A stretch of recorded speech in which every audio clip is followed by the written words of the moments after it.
looked after. So without any further ado, I will hand you over to Dr. Colin Kenny, who is the Programme Director for this programme.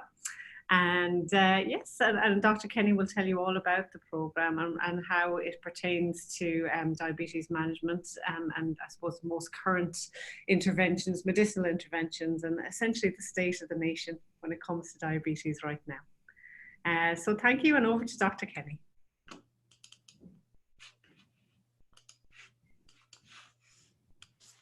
Well, good evening, everyone, and it's very good to be with you. And thank you for the introduction, Rebecca. Just to say that I am a family doctor in County Down here in Northern Ireland. I've had a long-standing interest in diabetes, but I'm also the course leader, as Rebecca says. And I want to talk a little bit about diabetes in India. Maybe tell you something about the course and give you a little quick update on diabetes care in general. I just want to give you a quick flavor of the course. It follows the IDF curriculum. We talk about both type 1, but principally type 2 diabetes. We do have now a big cohort of experienced tutors who are GPs like myself, often very practically minded rather than very academic. We focus on what's important in the Asia Pacific region. We look at modern management, which I'll be coming back to. I'll talk to you about individualizing care, and I'll give you some updates on studies and guidance. It is an online format. There's flexibility to work when you can. You can participate from your office or your place of choice. There are weekly recorded tutorials for interaction and motivation. I think it's worth it looking at this leading article, Diabetes and its Driver, the Largest Epidemic in Human History. I suspect if you're working in India, you're very aware of this because there's quite an epidemic of diabetes going on at the minute. India is, of course, no exception. There are a lot of people there living with diabetes, 82 million currently, with a projected rise to 151 million. To look at this graphic then, you can see this was 2013 data, but it still holds in terms of the growth in diabetes.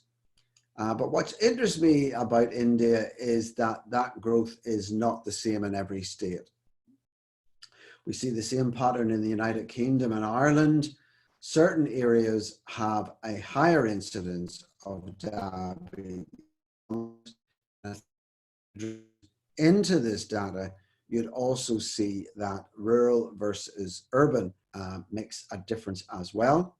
In other words, historically, urban life has been associated with a higher risk of diabetes in India, although that is changing. But you can see that the northern states have a higher incidence, essentially southern and western states. Just to talk a little bit about lines of stand, because we do talk a lot to people in the Middle East, and just to remind everyone that how we diagnose diabetes currently, it's 65% or 40 per millimole, and that comes about because that's when retinopathy complications start at 48 millimoles, and that will teach you in much more detail on the course about diagnosis and the different types of diagnosis. But of course, we'll also tell you about oral medication. Many of you will be very familiar with this medication that goes from metformin, and after that you have a choice of 4 oral agents currently, plus injectables, and we will of course talk about injectables during the course as well. This is a detailed slide, but also, of course, as well as teaching you about the medications, we'll also teach you how and where they act. They all have different actions. And I think if you want to become proficient in diabetes care, then you need to know where these drugs act.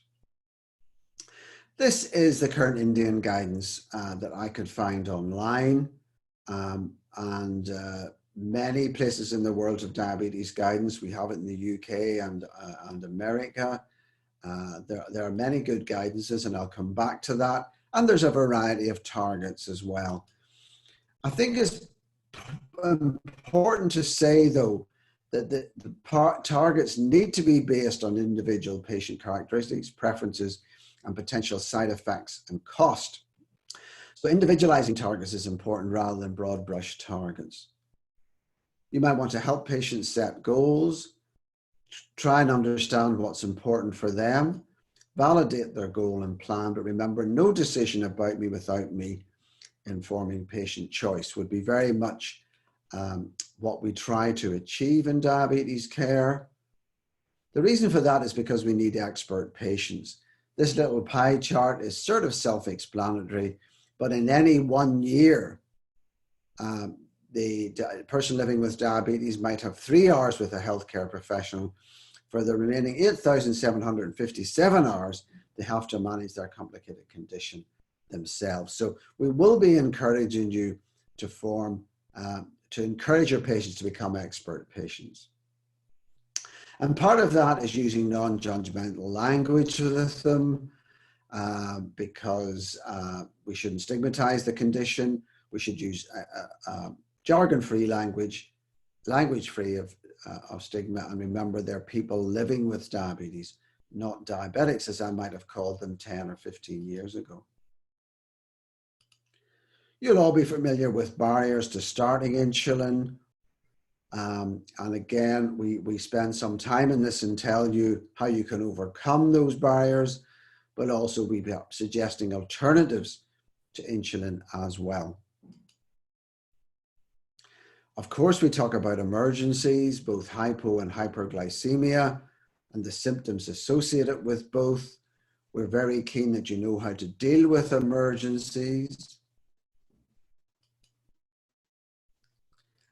And of course, cardiovascular disease, which is a big problem in India. We have a full section or a full module devoted to cardiovascular disease.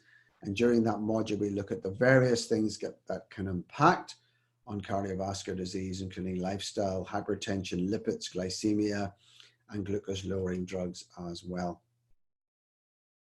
I'm showing you urine because it's very important in diabetes care to get accurate albuminuria measurements. Remember that the changes of the ACR very accurately predict cardiovascular disease, and with every increase in BMI over 25, there's also a major increase in renal events. Look at that another way. We now grade chronic kidney disease in that gradation, but remember, if you happen to have an eGFR of 48, but have significant albuminuria, look how much your risk of coronary or chronic kidney disease increases. And I think it's important to get hold of that as an important concept and a way of preventing diabetic kidney disease. So I'm going to ask Madhuri, you're working in your clinic and the practice nurse asks you to see this foot belonging to a person living with diabetes. Madhuri, what are you going to do?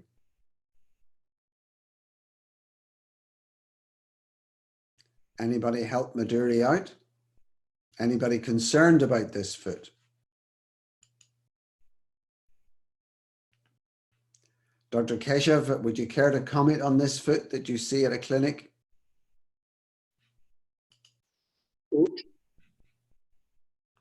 Yep, go ahead. What do you think? It's a diabetic ulcer foot with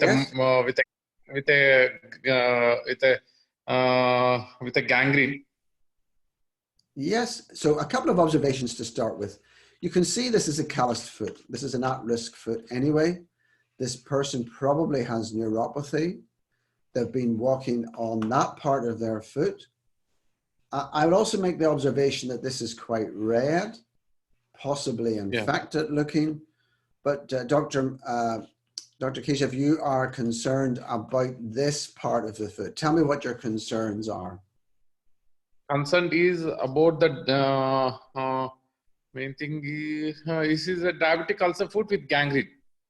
You're concerned about gangrene. Yes, certainly I'm concerned about gangrene too. So would you take your curette and try and curette that out and see if you could get the infection out, or what do you think? Yeah, it already infected with it's infected. Yeah. So tell me what your actions would be. Actions, we should start with first we should clean the wound properly.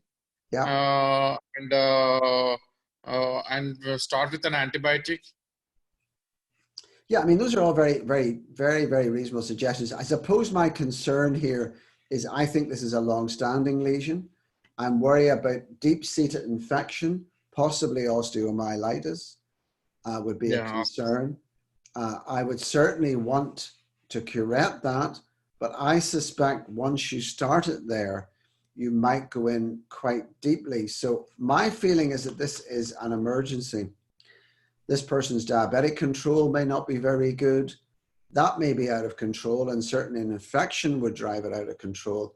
So actually, I think this is a same-day referral to an emergency room for urgent treatment. How do you feel about that? Yes, that is good. Do you think that's reasonable? So I just want to bring you a little bit of latest news. I suppose the direct study remains very topical. This is a study of giving patients with diagnosis of diabetes less than, say, 6 years, a very low calorie diet for a 6 to 8 week period. And it's worth observing that the patients that lost most weight also put their diabetes into remission. And that 2 years on is still the case. And I think this is very interesting. It shows that there's something going on in the diabetic individual, that weight loss can improve. Moving on from those trials, you probably know there's a lot of cardiovascular outcome trials. This is just some that have reported recently and some to report. Again, during the course, we go into these in a lot of detail because they are influencing the way we practice diabetic medicine at the minute. Important studies. And then we've had new guidance published. I know you've got Indian diabetic guidance. This is the latest guidance with an update from 08. We've got 09 guidance, and I'll talk you through how that has changed. During the course, we talked quite a bit about the ADA standards of care. This is the ADA standards of care 2020.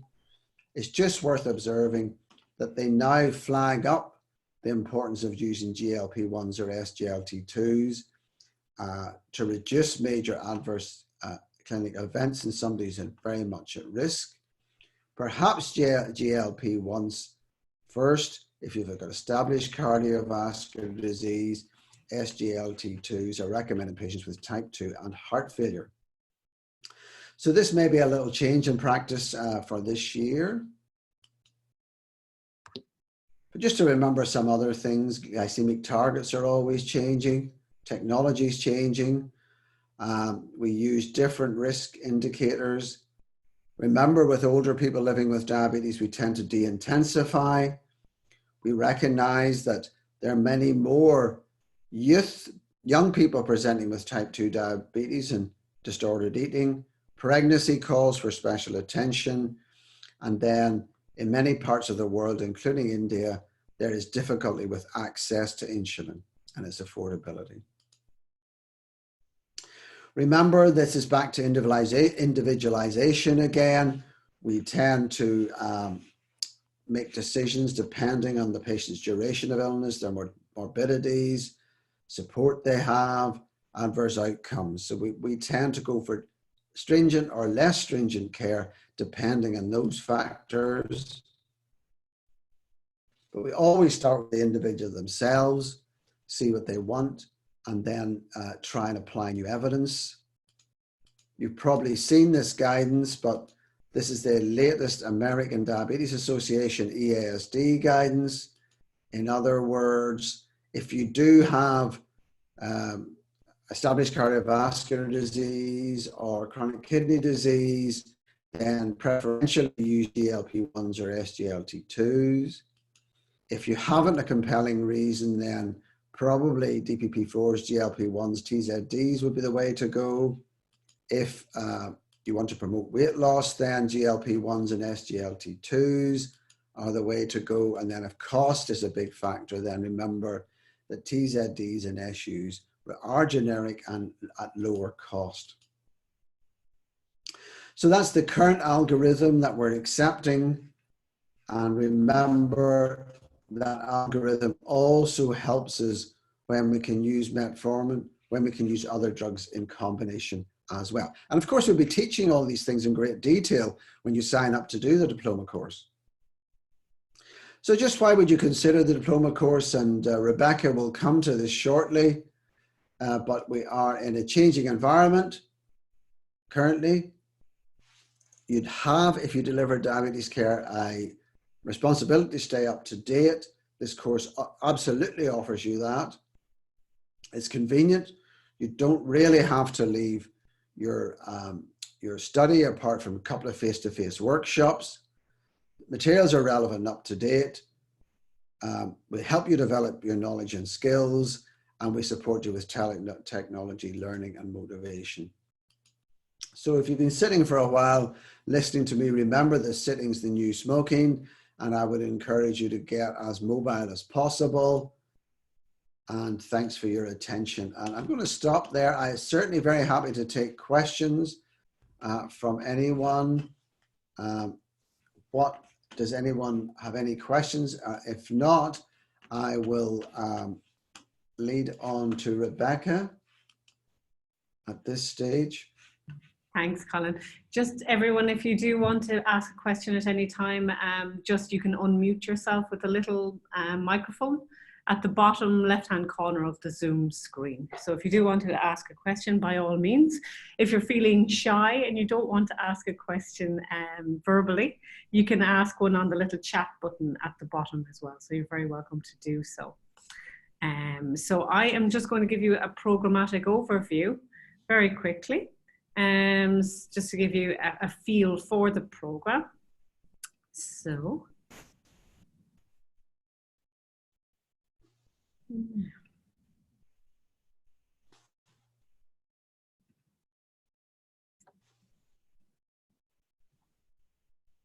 Can everybody see that? You can see the screen? Yes? Yep. Great, great. So I'll just run through the actual Master of Science in Diabetes Care by the University of Warwick that we're here to talk to you about. Colin was to give you just a sample of the experts that you will be exposed to on this program. Colin will be, it would be very modest, but he does have a Medal of the Empire Award for his contribution to diabetes in the community in Northern Ireland. And we're very privileged to have him as our director of the program. So very quickly, to give you an overview of the University of Warwick, they're 10th in the United Kingdom in their rankings, in the QS rankings. They're 62nd in the global world rankings in QS. They have a real reputation for diabetes education in the United Kingdom and beyond. They have over 14,000 diabetes graduates on their diabetes programs. They are a member of the Russell Group. I don't know if you're aware of the Russell Group, but it's the most elite, really, research-intensive universities in the United Kingdom, comprising universities like Cambridge and Oxford and all of the top research universities. They are world leaders in diabetes education, both at home and abroad. And the qualification you would get from this program nowhere on the certificate does it say that you are online, distance, or blended education. You get the exact same certificate if you were to fly to the University of Warwick and actually study face-to-face in the university. So you're at no disadvantage whatsoever to someone who's studying on the face-to-face university program. So that's very important to know. So next, about iHeed. When you're in contact with us for this program, you'll hear about iHeed a lot, and you probably wonder, what is the relationship between iHeed and the University of Warwick? We're actually the online program manager for the University of Warwick. So we run and deliver the program globally around the planet in an online and blended setting. We're actually an Irish organisation, and we serve governments and ministries of health worldwide. We have a very strong focus on primary care, but we also have clinicians.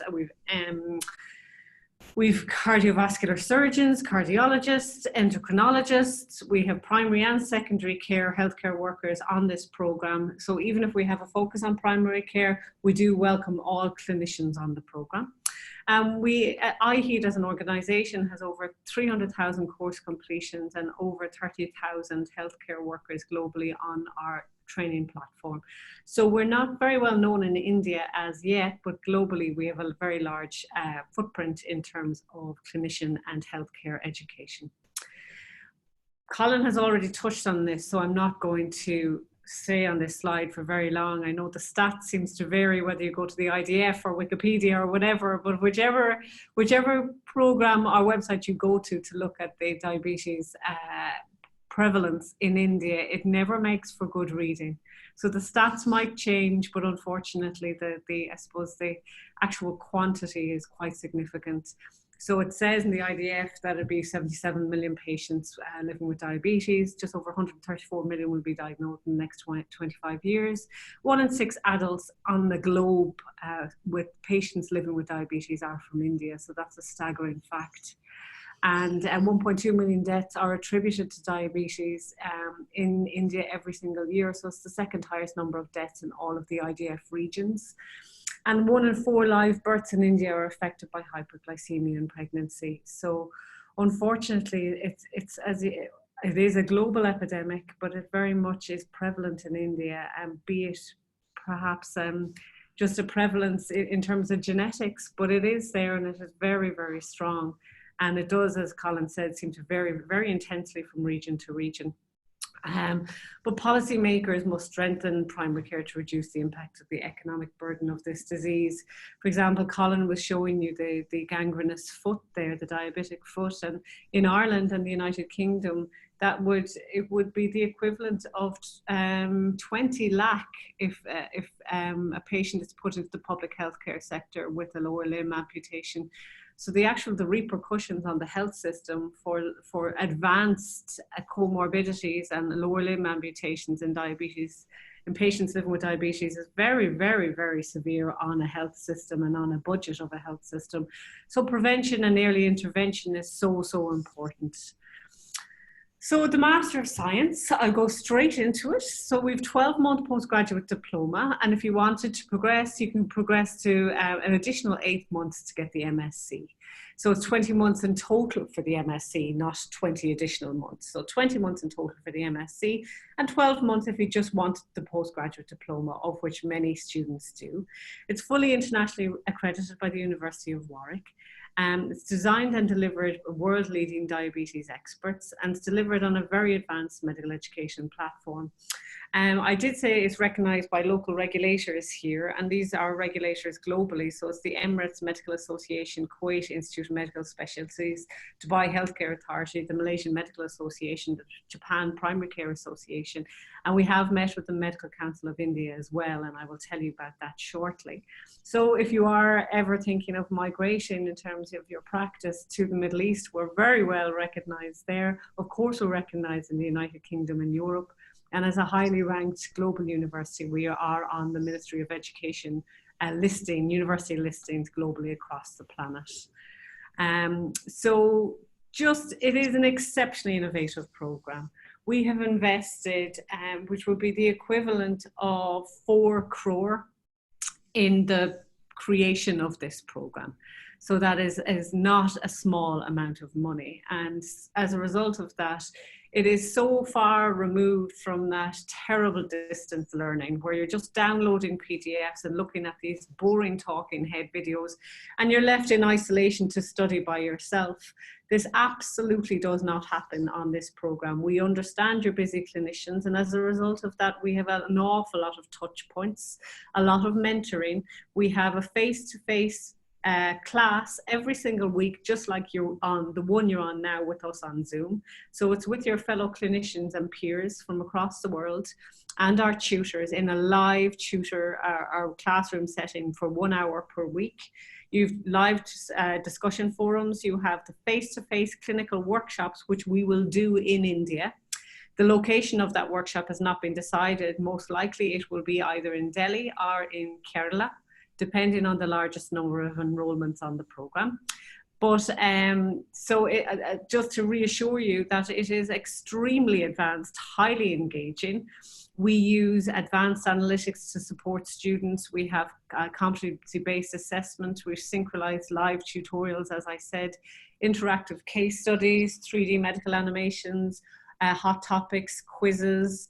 And so it really is highly engaging. And even though it's such a complex subject, it is created in a very palatable and easy to absorb manner for online education. And we have made sure that it is an enjoyable experience for you. And that's very, very important. We also have links in all of our reading material to the BMJ and to other international medical journals and formularies. So you can link to our very extensive library at any time you want. And also graduates of our program retain the library access for many years. So I think that's very important as well. This is the faculty. We pride ourselves because we are IHED and not necessarily University of Warwick alone. We get the privilege of cherry picking the very best diabetes educators worldwide. So they're not just University of Warwick staff. They are, for example, Dr. Colin Kenny, who's here with us today. So he would be an RCGP examiner and past chair of the Primary Care Diabetes Society. And we have Dr. Martin Hadley-Brown, clinical tutor in the University of Cambridge. Dr. Stephen Lawrence, who is our senior diabetes lecturer in the University of Warwick and the internal lead in the University of Warwick, and has dedicated his life to diabetes care and primary care. Dr. Mohammed Farghali is an example of a key opinion leader in the global environment who works in the Middle East and works with Dubai Healthcare Authority. And then we have Katie Reid in the University of Manchester, who is considered a global leader in behavioural change in a clinical setting. What I will say is that for every single country we go into, we hire local experts. So we don't say just because something is correct in the UK, it's correct in India. One size absolutely does not fit all, particularly when it comes to diabetes, where you have comorbidities, multimorbidities, underlying diseases. You'll have the prevalence and availability of different drugs in different regions of the world. So everywhere we go, we hire the very best. And when we go to India, we have already reached out to a very, very senior endocrinologist in India who works in AIMS. And we would hope to have him on board so that we can nuance and tailor and bespoke the education exactly to what you need in India. So I'm very proud of the fact that we will always tailor our environment. Dr. Keshav, have you raised your hand? I'll just unmute you for a second. Dr. Keshav, do you have a question? And actually to do this MSc, after doing the PG diabetes, should we continue this, or should we again? This is again for 20 months actually. Oh no, it's 12 months to do the PG dip and an additional 8 months to do the. Yeah, so it's 20 months in total. So that, sorry, that might be a bit confusing, that slide, but 20 months in total for the PG dip and the MSc combined. So thank you for that question. It might have been a bit confusing. So I'll just continue, but feel free to raise your hand if you have any other questions.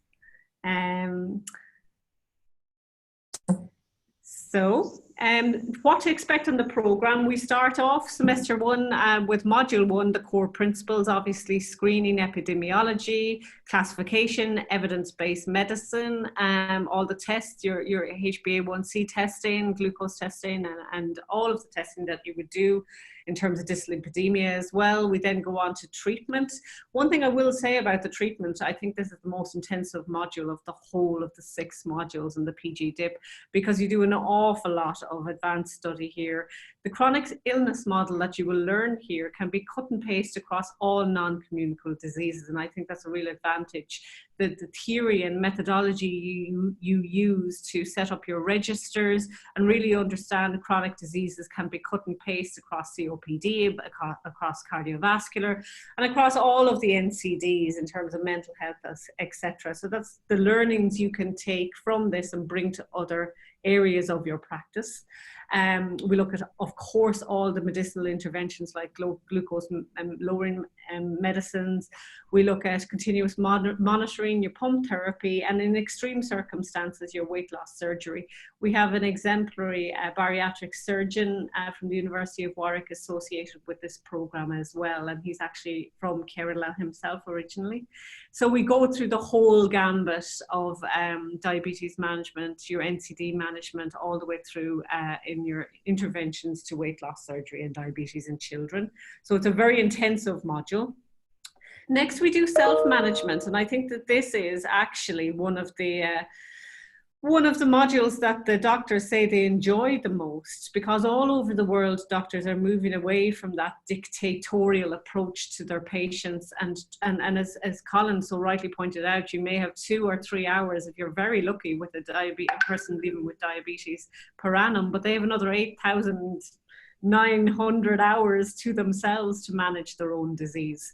So it's very important that they understand the repercussions of their own actions and how to manage their disease, and really no decision is made about them without them. So they fully understand the repercussions of, adhering to a patient care plan and adhering to their medications, and really, instead of being dictatorial, being very, I suppose, informative with your patients, and I suppose doing motivational interviews with them, and we will teach you how to do that as well. So the doctors say that they really enjoy this module, and they take an awful lot of their learnings from this module, and they can put that into other parts of their clinical practice as well, in terms of behavioral change in a clinical setting. Next, we have the module 4, which is microvascular complications. It needs no explanation. When you do the face-to-face clinical workshops, when we do them in India, we do spend a lot of time on those practical sessions, like conducting a very good foot examination, interpreting retinopathy scans, your insulin initiation. So all those real practical elements of the program, they're better taught in a face-to-face environment. We do so with you in India, with the whole team of academics. Next, we go into the macrovascular complications. Obviously, you're 3 times more likely, or 3 times more likely to have cardiovascular issues if you are a patient living with diabetes. And you just need to obviously manage this very well in terms of cardiovascular, stroke, peripheral vascular disease, etc. Primary and secondary care prevention in macrovascular complications.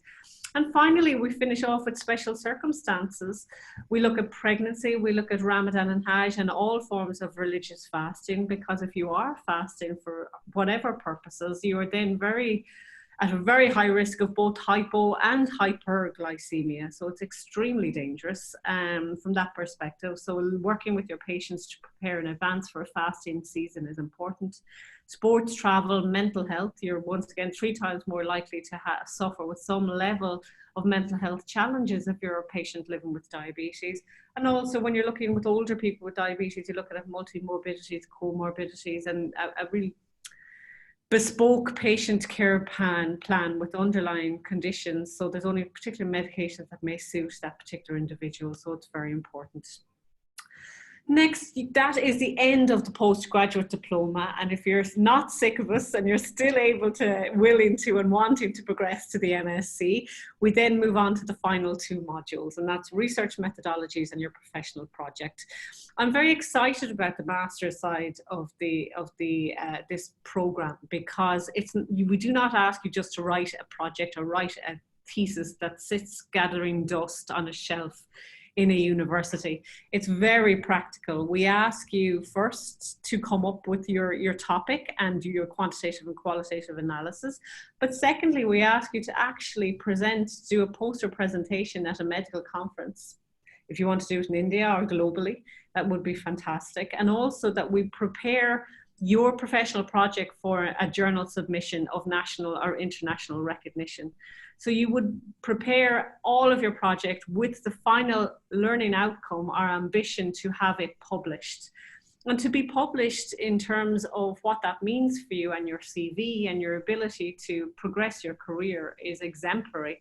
And from our perspective, we're giving back our learnings to the diabetes research community and adding to the wealth of knowledge out in the community. So it's a win-win win-win for everybody, from the University of Warwick, from the tutors, and from the student, the doctor combined. So I think it's a wonderful way to do your MSc. So how does it work? As I said, we have the face-to-face workshops in India. We will do them once per semester over an intensive weekend. So 2 weekends in the PG dip and then another weekend for the masters. So 3 intensive workshops in your local country. And then we move on to the discussion forums, and they're a weekly discussion forum. So at the beginning of the week, the tutor will hand out a topic that will cover your learning outcomes for the week, and it's usually case-based. So you will have a particular case where there will be a BMI of X and a HbA1c of Y, and you might have multimorbidities, and you're asked to discuss this case with the learning outcomes in mind throughout the week in the discussion forum, and you'll be given reading material. And this culminates in the live classroom session, exactly like we're having now. So it is, you'll get to meet all your fellow clinicians, your classmates, and discuss openly patients and how you would deal with them. And the tutor is not there to tell you what to do. The tutor is there as a moderator to guide the discussion and really work with you as a mature professional clinicians. So we find that exemplary, because you're not just left in isolation to study alone in a distance program. You will in your class for 1 hour every single week. And we know that you may not be able to attend on occasion, and on that occasion, we do record all of the tutorials, and you can download it and look at it later, because we know you're very, very busy in your own clinics. And finally, the continuous assessment. We have a 2,000-word essay at the end of each module in the 6 modules in the PG dip, the diploma stage. And then we have the end of semester examinations. They're predominantly MCQ examinations, and they're also done online with an American proctoring organization called Examity.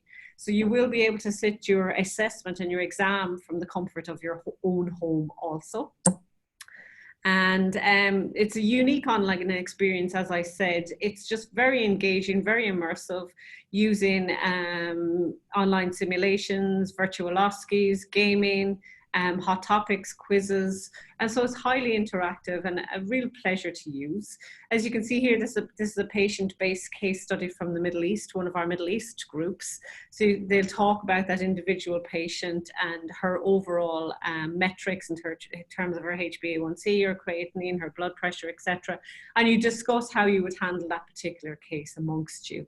And the live tutorials once per week. We do ask everybody to turn on your camera if possible, so you can see each other and talk openly. This is the program impact. This is after the postgraduate diploma, before and after, and these are confidence levels of the doctors on our program before and after they complete the program. So the before is the purple and the after is the green. So as you can see, the confidence levels are in the 40s and 60s, and they go up to the hundreds after the program. And that's in terms of prescribing for cardiovascular prevention, initiation of GLP-1s, helping someone to overcome obesity and type 2, recognizing emotional distress and mental health challenges in a young adult with type 1. So this is just an example of the program impact, and therefore the clinical impact of the program for graduates of the program. We're very, very proud of those statistics. So the student experience, at the moment we have 280 students enrolled in this program from 25 different countries. There's 88% student engagement or participation, which is hugely high for an online program. And I think that's got to do with the online live tutorials and the discussion forums and the fact that we will be meeting you in person in India. And 100% positivity and the feedback that we give every semester on program support and organization. And the 92% pass rate, and the pass rate is not reflective of us being easy markers, because we are not. I think it is reflective of the professional clinicians and doctors on our program being dedicated and understanding how important it is for their own career to do well in this program. So these are the very important program fees. The full price of the postgraduate diploma is 7.8 lakh, but we are reducing it as an inaugural fee amount because it's our first time launching the program in India.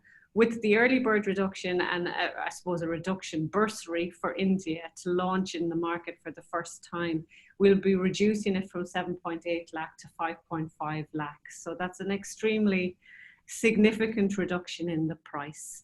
And if you wanted to go on to do the MSc, it's an additional 3.5 lakh, but that is also open to some flexible payment schemes. And you can pay by month or you can pay by semester. And we do have other, if there was a group of doctors in your clinic, in your hospital, in your area, who wanted to do the program with you, we will also give excellent group rates to bring that down, that price down further for you. So just to let you know, that's the overall price, but we do have additional bursaries and scholarships on top of that as well. So to secure the space, you must pay a deposit of €1,000, which is 0.8 lakh. So that's a synopsis of the program fees by month and by semester. And that's the summary. So it's 20 months in total for the MSc. The next intake for May is in May in India. And we, even though it's an online program, we do limit the places because we pride ourselves on one-on-one interaction with our students and an awful lot of hand-holding and mentorship. So we never take more than 30. Usually more than 25, but 30 is our absolute maximum. And if we have more than that, we actually divide the classes up. So you do get a lot of individual attention. It's award-winning from a top 10 UK university. It has local recognition and endorsement, part-time program designed to fit the busy clinician. So if you do miss your conferences or your tutorials, you're very welcome to come online and watch the recording of it at a later time. It's very innovative and it's very engaging. I went to meet with the Secretary General of the Medical Council of India, Dr. Vats, last month in India. And his real, I suppose, honest, candid advice was that the MCI will not recognise any masters or postgraduate in India. They specialise in obviously the specialties and the super specialties and the MBBS. So he said that a master's programme would be welcomed, of this particular type of program, would be welcomed by the MCI in India and supported, and that the clinicians would be allowed to display their qualification in their place of work, be that a clinic or be that in your hospital setting, but you can display, and they would welcome and support an MSc for upskilling and for skill enhancement and career advancement. And when I say career advancement, you might say, it's an awful lot of money, what do I get out of this? And that's just, of course, doctors, even though you're wonderful, you're still human, and it's a lot of money, and you need to know what you can get out of the program. If you were considering a medical migration in the United Kingdom, you'd be called a GP with a special interest if you have this master's. So you're entitled to, it'll be a quicker way to partnership in a GP practice. And you are considered higher when it comes to a clinician with or without this program. You would be given preference for immigration purposes, particularly in the Middle East, where the prevalence of diabetes is particularly high. And because we're recognized by the Emirates Family Medicine Association, the Dubai Healthcare Authority, across the Middle East, this program is recognized. And it is of such high ranking, top 10 in the United Kingdom and in the top 100 in the world, it's 62nd in the world. You really will be that added advantage. And I know that there's 75 places for endocrinologists in India. 75 places every single year for a population of 1.3 billion people and 77 million with diabetes. They say that's the amount of places for training. So there's approximately 650 endocrinologists in the whole of India when the country actually needs 28,000. So you have 650 endocrinologists versus a need of 28,000. Okay, you won't be qualified as an endocrinologist after this program, but you will absolutely be seen as a diabetes expert in your community. And your ability to give excellent patient care and learn, and the outcomes and the clinical outcomes and impact for this program for you to specialize in diabetes in your community is extremely high. And also an awful lot of our, in the Middle East, an awful lot of our doctors have gone on to open up their own diabetes clinics. And they've also gone on to be professors in universities in the Middle East and in the United Kingdom. They go on to go into education, diabetes specific education, on the back of graduating on this program. So they're kind of the advantages of doing it. And so I will open it up to you guys. If you have any questions, I'd be more than welcome and more than willing to answer those. So you can just take off your mute button, which is in the bottom left hand of your screen at any time, and ask a question. Dr. Devi, do you have, I think your hand is raised there. Do you have a question?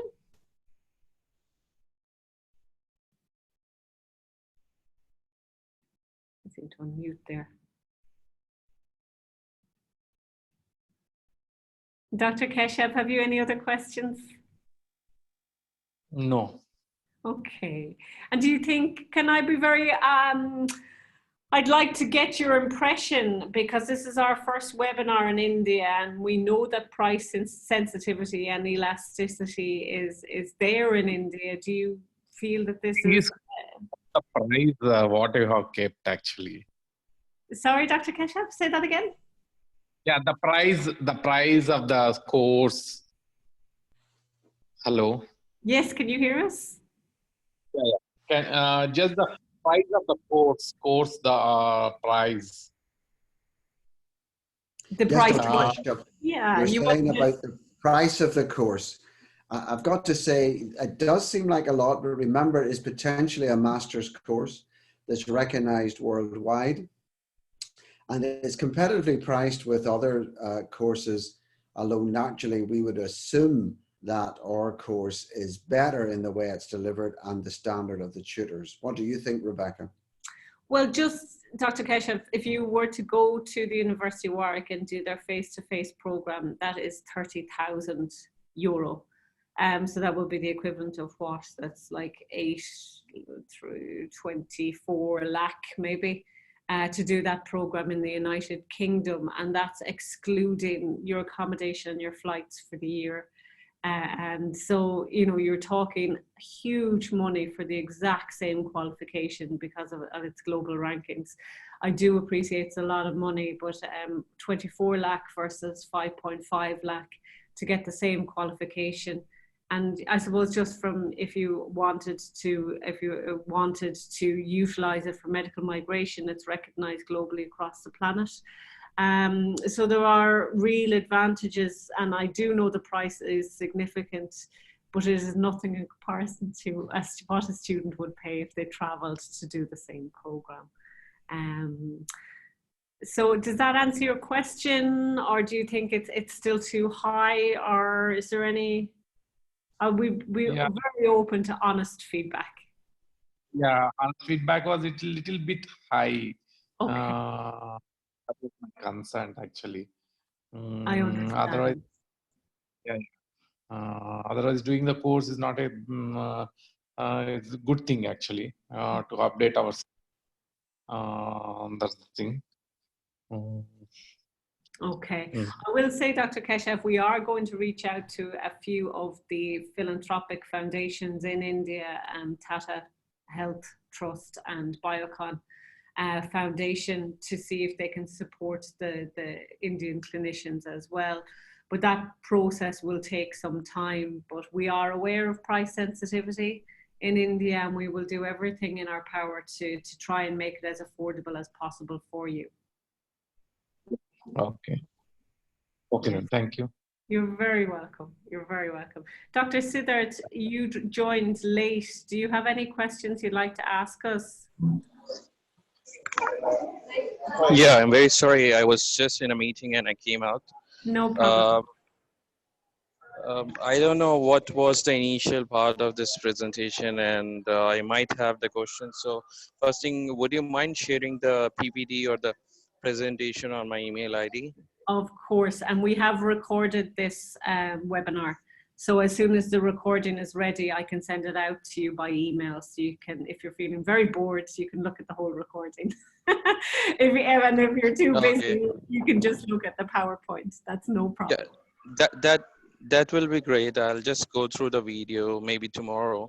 And the only question right now I have is, after doing this course, uh, as this course is from University of Warwick, I think so. That's correct. So what would be the, you know, credentials in India itself? Yes, I was just talking about that earlier. So you wouldn't be allowed to call yourself an endocrinologist or a diabetologist. You would be essentially a clinician with expertise in diabetes. In the United Kingdom, you're called a GP with a special interest. I was talking that I know that there's only 650 endocrinologists in the whole of India, and with a demand for 28,000 endocrinologists with the prevalence of diabetes in the country. So there's a huge mismatch between the ability to train. There's only 75 places in India every year to become an endocrinologist. So there simply isn't enough places at all for the need in the society to combat diabetes and to have effective diabetes management. So you could not call yourself an endocrinologist, but you can call yourself a clinician with diabetes expertise.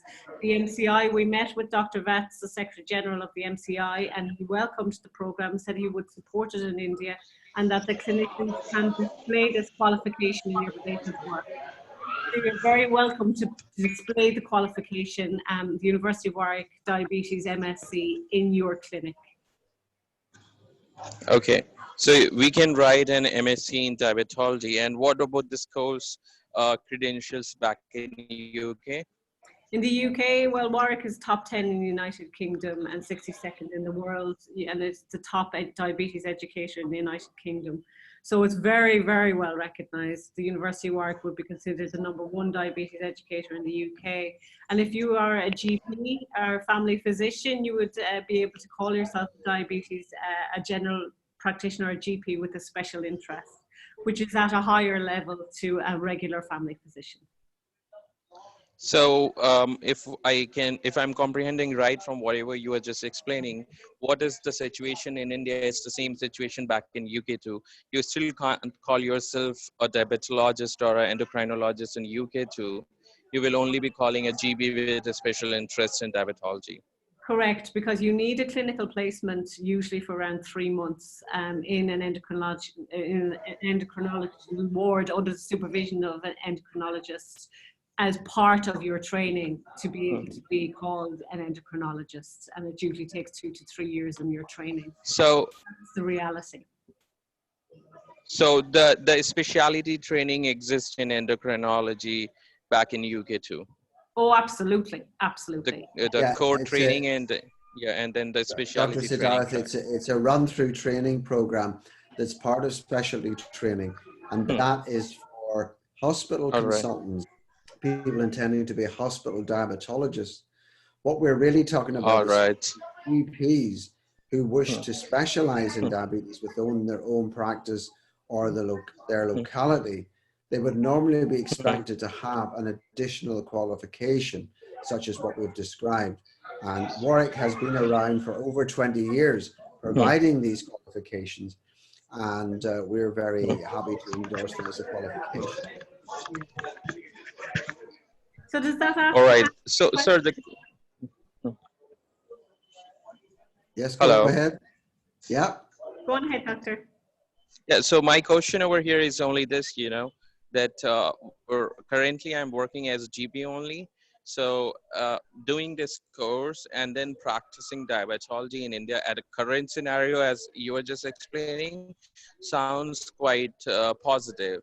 But in your coming next 5 to 10 years, there will definitely be more endocrinologists in top tier 1 or tier 2 cities.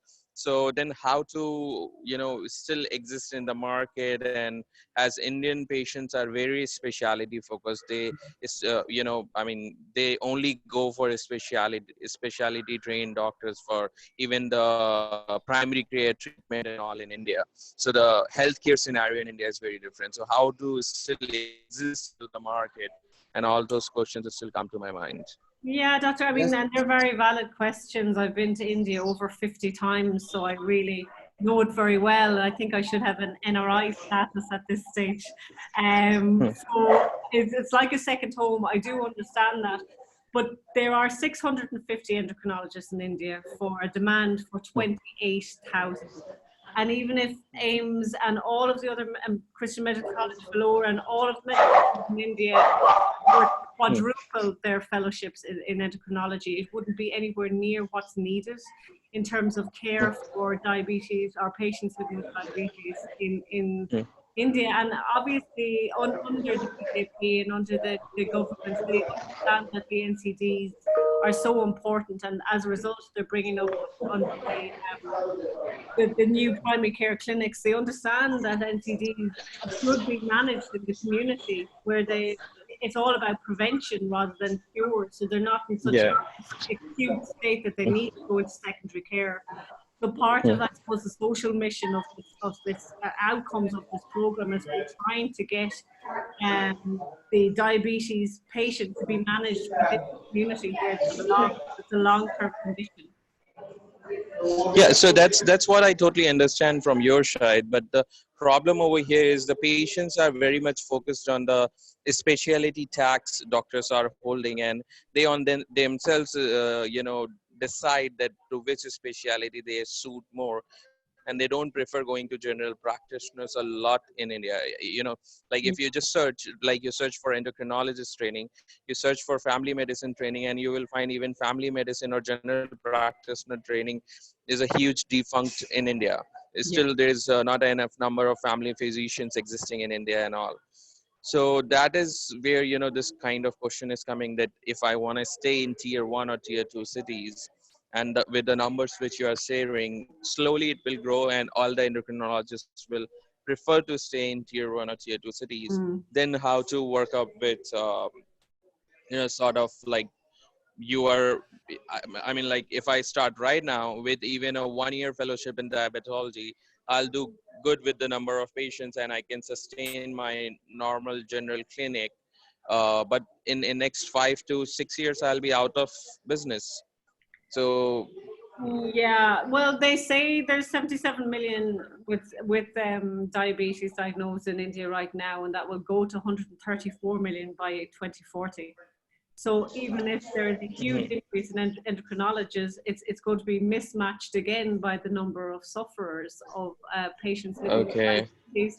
So it's not a good story. It's a very unfortunate story, but it's a reality that the demand is always going to be very high. And the fact that you will be allowed to display the qualification, that you will have an MSc in diabetes care from a world-leading university, I think that will really lend a lot of weight to your profile. Okay, and just one last question. As this is a distance learning MSc course, so will I be eligible for a PhD in, worldwide or even in India to register into any PhD programs? Well, this is just an MSc, so a PhD would be an entirely separate process. There is no problem in you applying for a research PhD after you complete the MSc. That's absolutely possible, but normally, it's an entirely separate ask, really, to be an entirely separate program. Yeah, I mean, like in India, the basic demand is you should have a MSc. And it should be a full-time course. I haven't heard that those who have done their distance learning as a MSc in distance learning mode, they would get preferred for a PhD. Okay, because you see, in Ireland, you are allowed to do a PhD after a bachelor, so you don't have to have an MSc. Okay. So I'm not sure in the UK, Colin, but in Ireland, you can go directly onto your PhD from bachelor. Anybody can do a PhD. Yeah, okay. We're planning a PhD as part of our program. The only thing I would say is, if you do our master's program, you do a written dissertation, that will prove the ability to go on to do a PhD, but doesn't lead to the other. Yeah, and in the UK, you wouldn't be considered any different in the qualification, whether it's online or face-to-face. They are No, there's no difference in the qualification. No. Okay. Yeah. So those two are very contrasting to what is happening in India. I mean, there is a huge difference between distance learning and full-time contact program. And plus, they the track to PhD needs a master's degree. You can't just go for a PhD directly after the bachelor's. I mean, hardly one or two university what might be doing, but I never heard of them in India yet. Okay, okay. just it is distance, Dr. Siddharth, but you may have missed that earlier on. It's a blended program, so we do fly our academics across the world to India for the face-to-face clinical workshops as well. So you will get to meet us all in person, for instance, weekends. So it is a mix of blended and online, and so it's not all online. And I can find out for you if an MSc on blended format is treated any differently to a face-to-face MSc for PhD progression. I can find that out for you in India. It's no problem. Okay, that's great. No problem. Okay, thank you so much for your time, and we will send you the recording of this video afterwards. Yeah, I'm looking forward to that. Super. Thanks so much, and thank you, Dr. Keshav. Yeah. Take care. Have a good evening. All right. Yeah, you too. Nice talking to you. Good day.